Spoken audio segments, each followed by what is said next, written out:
જય હિન્દ ખેડૂત મિત્રો, વિડીયોમાં તમે જોન ડીયર 5038D ટ્રેક્ટર જોઈ રહ્યા છો. તે વેચવાનું છે.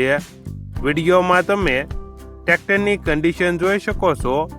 Company colour, company fitting engine, gear hydraulic complete, power steering, side gear, double clutch, double PTO, company tyre, battery નવી, આખું ટ્રેક્ટર ઓરિજિનલ, 2990 કલાક ફરેલ, ટાયર 13ના.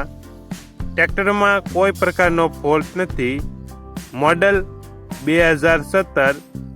કિંમત 3,55,000. કિંમતમાં ફેરફાર કરી આપશે. આ ટ્રેક્ટર તમને ક્યાં જોવા મળશે તેની વાત કરવામાં આવે તો જિલ્લો અમરેલી, તાલુકો ધારી અને સલાલા ગામે જોવા મળશે. ટ્રેક્ટરના માલિકનો નંબર નીચે આપેલો છે.